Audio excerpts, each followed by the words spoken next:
Alaska, the largest yet most sparsely populated state in the USA. Aircraft are one of the principal means of transport here. Jamie Klaes is one of Alaska's many female pilots. When I'm flying, I feel very comfortable, especially when I'm alone. It's just kind of like home up there. And after all, your problems get very small.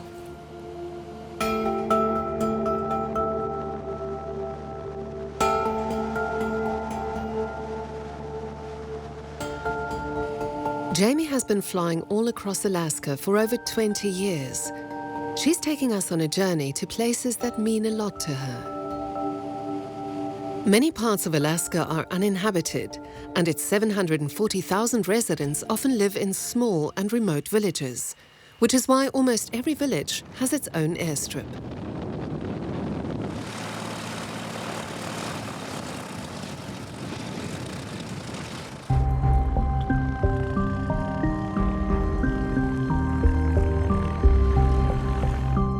Jamie wants to pass on her passion for flying to young people, so she trains young pilots in Anchorage.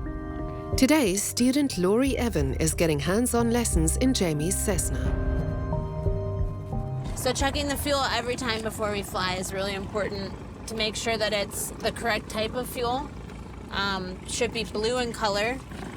So this one, you can hold it up. I don't see any water in there. It's blue. I don't see any contaminants, so this fuel's good to go. The weather seems pretty good. Maybe a bit windy, but well managed. Use your left hand on the throttle, right? Because you're going to use your right hand to hit the starter. Okay, go ahead. Laurie is 18 and has just finished school. She's been learning how to fly with Jamie for 4 months.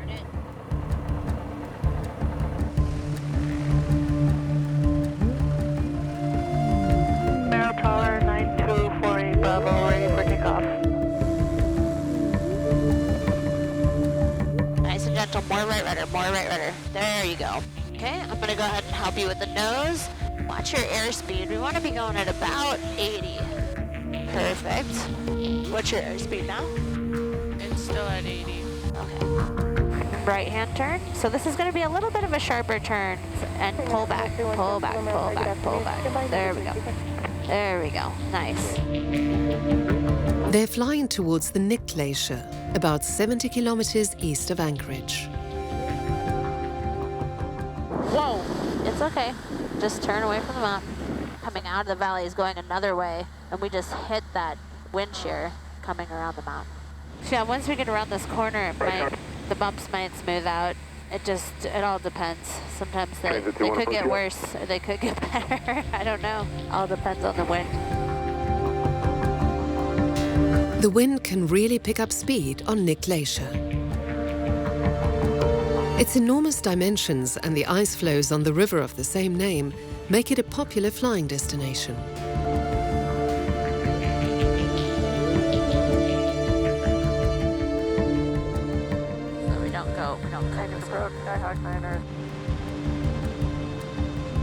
Now we're straight. Now I'm going to start pulling the throttle off.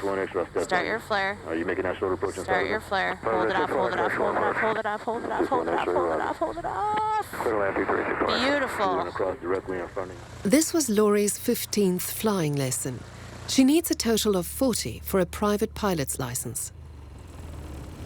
We're pretty close to this one mountain, and Jamie said there's crosswinds, and we experienced that, so I was close to the mountain, and we were flying towards it, and then we hit this really big bump, and I kind of freaked out for a second. I didn't expect it, but I controlled. Well, Jamie helped me control it, and she explained what it was, so I was aware of it the next time we passed through it.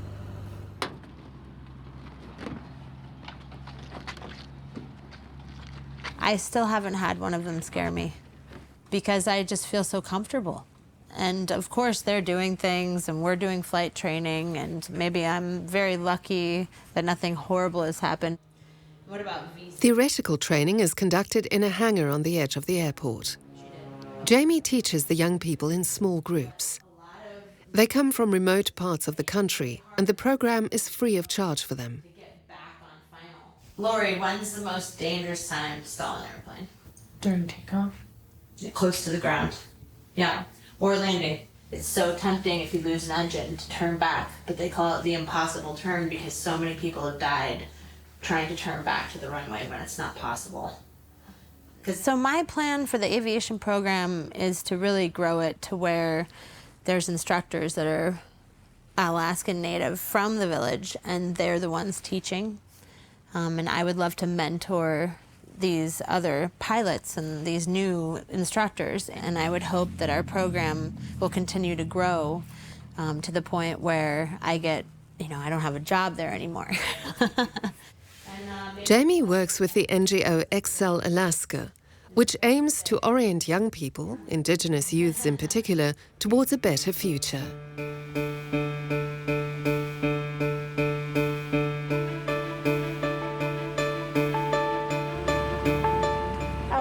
Ski strip, please. 7901, ski 20, taxi. Tourist departure, fly runway heading until advised. Departure frequency 125.35. Jamie is flying north to Bettles, the village where she grew up. The flight takes about 4 hours, pretty long for such a small plane.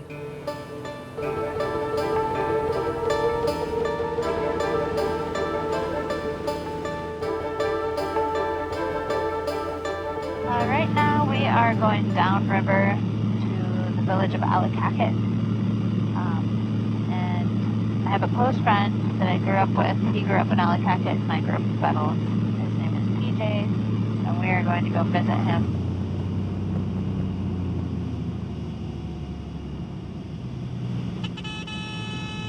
Stopover in Alakakit, a village of around 120 residents. Most of them Indigenous, as is PJ Simon, whom Jamie has known since childhood.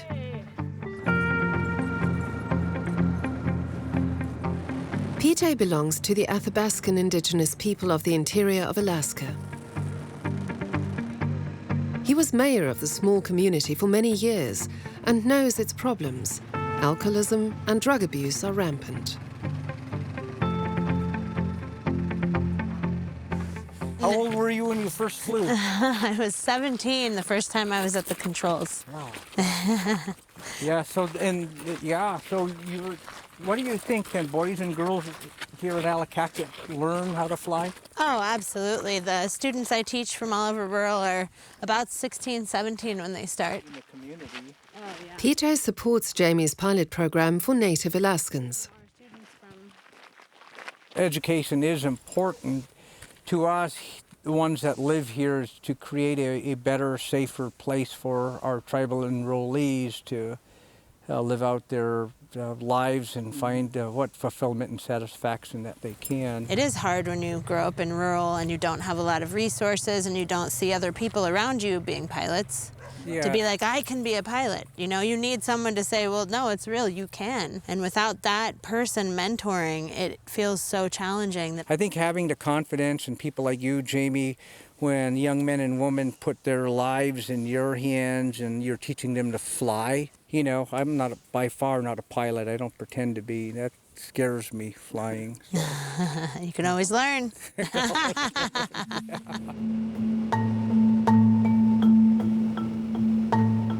I always joke that I'm like Alaska Native on the inside. It's an interesting position to be in because sometimes you feel like you don't fit in, right? And so it's kind of the tables have turned. Your race is the majority in other parts of the world, right? But not where I lived. Now it's on to Bettles, where Jamie grew up. Bettles, Alaska. Automated weather observation. Temperature 16 Celsius. Wind 320 at 11. Peak gust.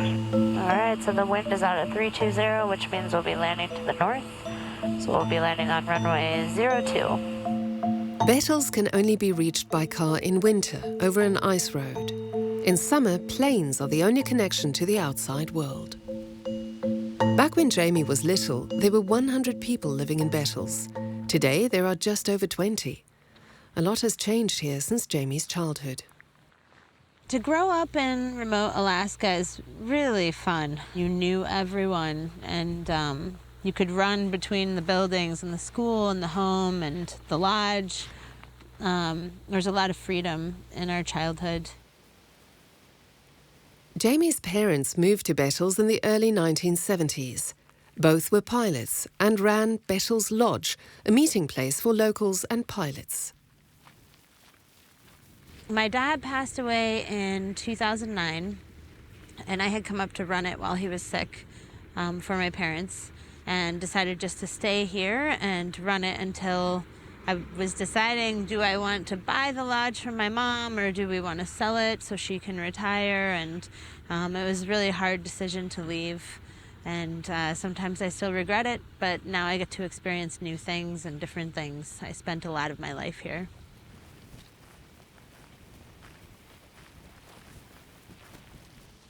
Jamie carried on running the lodge for another 7 years while living in this house.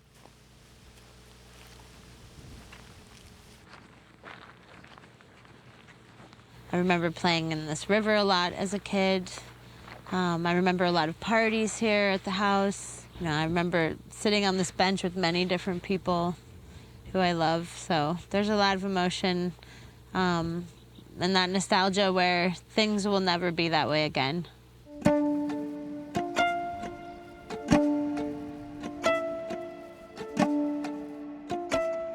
Bettles is about 50 kilometers north of the Arctic Circle. In summer, the midnight sun turns night into day.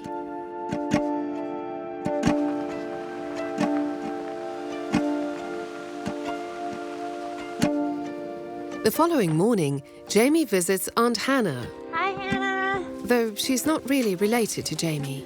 Hi. Hi. Welcome back.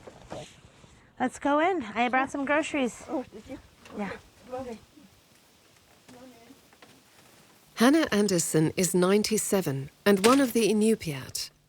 She was employed as a health worker in Bettles for many years. Bettles, I still have it. That's an old one of me and Mom. I think I'm 12 in that picture. And then this is a At the lodge, right? Yeah, at the lodge. And then this is a really old one at Lake Minnecacosa. That's me. Wonderful memories. Yeah. Hannah has known Jamie and her brother Tyler from childhood. As you grew up, you and Tyler, at the lodge, and because your dad and mom were both pilots. Tyler's a pilot, you're a pilot. And you, My flying family. growing up in rural Alaska, I didn't know a lot of my blood-related family. And so the people around you become your family. And Hannah actually was our health aide. And so, like, when you got banged up or something happened, you got the fish hook in the head, or, Hannah was there to help you as the health aide in the community. And so that also strengthened our relationship in that way.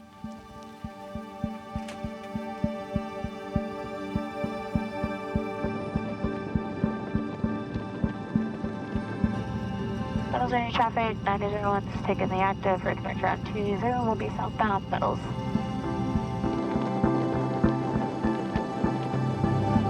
Now it's time for the long haul back to Anchorage. The near 1,000-kilometer journey would take Jamie almost 14 hours by car and would only be possible in winter.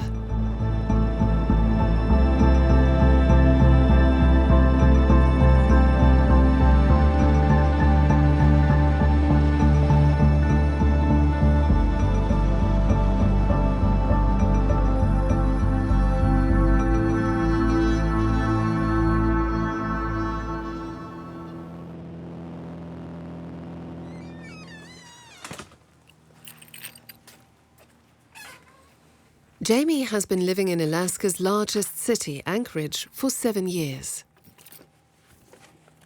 It's been a big transition for me.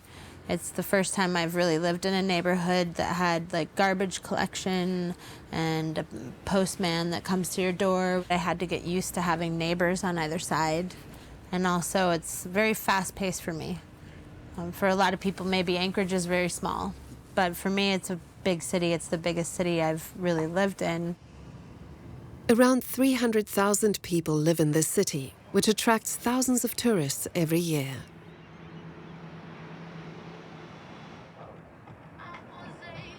This year, Kincaid Park, on the outskirts of Anchorage, is hosting a major yoga festival for the first time ever. Do 2 more rounds of this.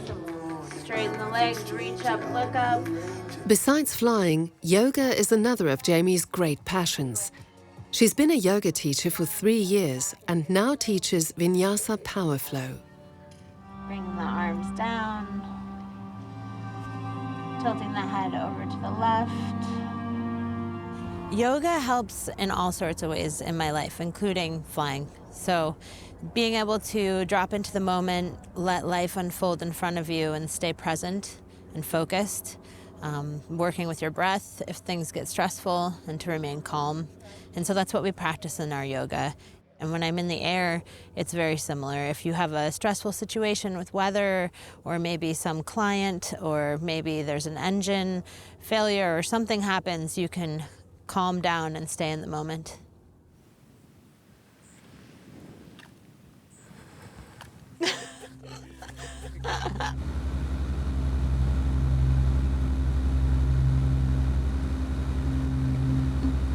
The consequences of climate change are evident in Alaska. A lot of bushfires are breaking out in dry summers like this one. The smoke mixes with the clouds and impairs visibility. We could maybe go that way, but it's not really guaranteed because the clouds aren't high enough to be able to tell.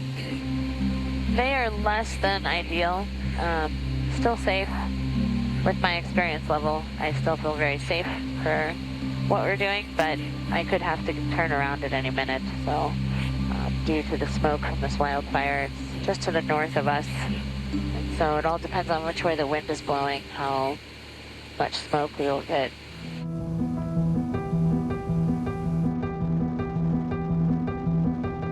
Jamie is on her way to Talkeetna, a small town about 185 kilometers north of Anchorage.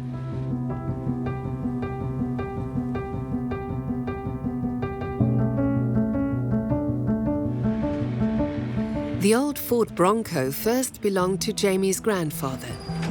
In the early 1970s, her parents drove it all the way to Alaska from their home in Colorado. This car is very special to me, and I don't want it to ever leave the family. So my dad, when I came home, I was 20 years old, he had sold it to his friend, a pilot actually. And I came home and I bought it back from him because I was so upset that he would get rid of this car. It means a lot to me. It's been in the family a long time. So I bought the car back, and now my nephew, who's 6, he's the only thing in my will is this car. If I die, or when I die, this car will go to my nephew, and he's not allowed to sell it.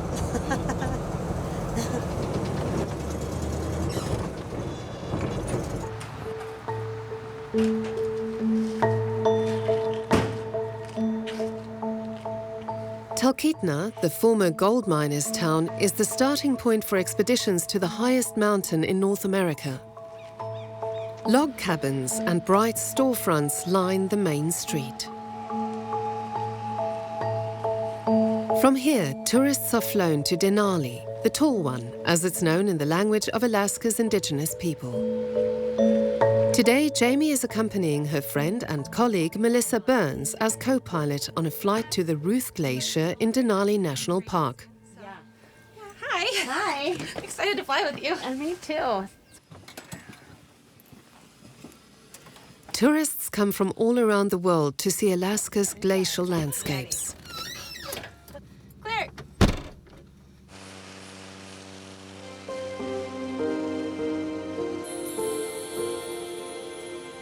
For many years, Jamie flew tourists up the glacier herself, though she hasn't done so for a few years now.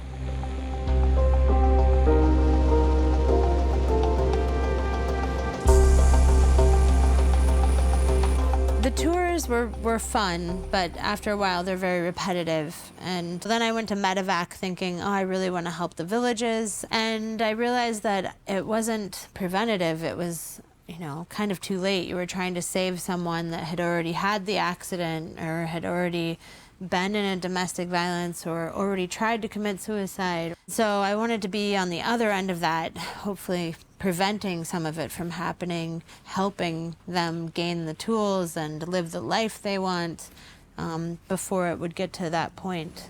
And so I created the aviation program.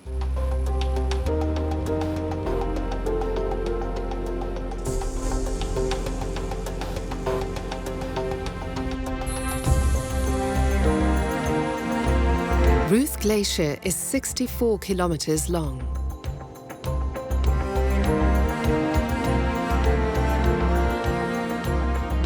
The granite boulders on the glacier reach heights of up to 1,500 meters.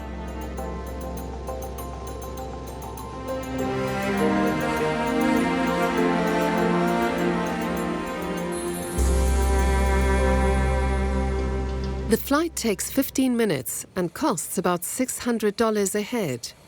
In summer, up to 160 tourists are flown up the glacier every day. So guys, looking up, the peak, we see this beautiful ridge line and then a mountain behind it. That's Mount Danbeard. It's rising up about 6,000 feet from the ice. It's topped out at 11,000. The one behind that with the little cloud in front of it is Denali's. But this is all a part of the Ruth Glacier and the amphitheater. Mount Denali. It often hides behind thick clouds, yet there's always a very special atmosphere up here. So my first time flying through here was actually with Melissa's husband, now husband at the time. She introduced us. He was my coworker at the time, but and he was doing my flight training, and I was blown away. I mean, lifelong Alaskan and had never been to this area. And so every time I come in here, I still am just in awe. Tell everyone Denali is right above you. Yeah, let's see those wings. After 20 minutes, it's back to Talkeetna.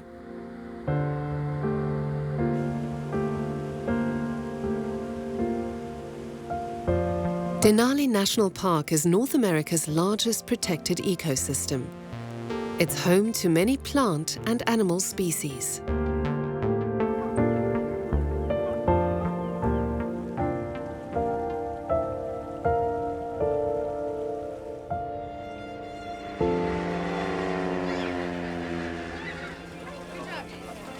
In the evening, there's a barbecue near Talkeetna, where Jamie is meeting her mother and other female pilots. Oh, yeah.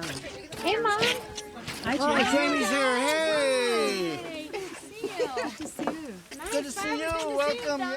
Jamie's mother, Linda Klaes, was herself a pilot. My mom was the first female pilot I remember seeing and, of course, knowing, but even seeing come through the lodge or anything. And so I think, knowing that it was possible for a woman to become a pilot because everyone else was a man. It's funny because through high school, neither her brother or her showed any interest of flying. Then all of a sudden, right when they were graduating high school, they wanted to start flying. It seemed almost too normal. And then I think both of us got a little exposure to being outside of our environment and realized how special it was. I think the most harrowing one was I had Jamie and Tyler strapped in the back seat of my Super Cub, and I came in between two thunder showers and landed the airplane in the airfield towards dark. And as soon as I touched down and got out of the plane, the man in flight service opened the door and said, "Call your husband." Yeah, she used to put both of us in the back seat. They were little. Nowadays, a lot of Alaskan women are in the cockpit.